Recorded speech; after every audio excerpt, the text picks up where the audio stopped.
Welcome to the youth message portion of the service. This is the Sunday before St. Patrick's Day, and as Wednesday approaches, we're going to start to see people wearing more and more green.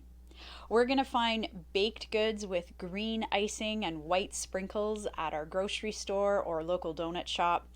And there's going to be some families that are getting ready for an Irish meal such as corned beef and cabbage. I'm wondering though, how much do you know about St. Patrick's Day?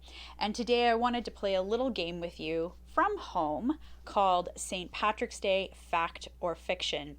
Now, what you're going to do is when you read the question, I want you to yell out as loud as you possibly can, fact or fiction. Fact or fiction? In Ireland, St. Patrick's Day is a religious holiday similar to Christmas and Easter. That is a fact. Fact or fiction? St. Patrick was born in Ireland. Fiction. Patrick was born in Great Britain.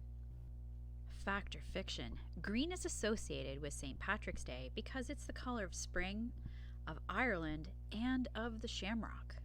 That's a fact. Fact or fiction? Leprechauns are actually fairies or shoemakers in Irish folklore. That is a fact. How did you do? I'm sure you were smashing and you knew all of those answers. St. Patrick's Day has changed greatly over the years, yet it is still a story that is an excellent example of God's faithfulness. You see, Patrick was taken from his home country to Ireland, where he was sold into slavery.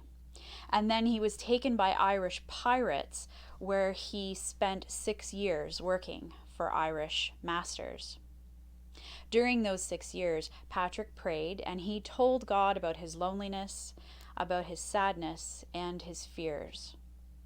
Finally, with God's help, he escaped from Ireland and he managed to return home. Once home, he studied to become a priest, and then he went back to Ireland, back to the people who had mistreated him, back to the people who had made him a slave, and he preached the good news of Jesus. Sharing the love of Christ and the message of forgiveness was really dangerous work. But God, well, he gave Patrick the courage and he kept him safe. And thanks to Patrick's work and his preaching in Ireland, slavery ended and Christianity spread across the whole country. And Patrick got to see Ireland transformed by God's message of love and forgiveness. All of this happened because Patrick, with God's help, was able to forgive those who mistreated him, creating an opportunity for God to guide him and for Patrick to be able to tell the whole country about Jesus. So until next week, God remembers you, God hears your prayers, and God loves you very much. Okay, now I'm going to go get that vanilla dip donut with the sprinkles and the green and the white.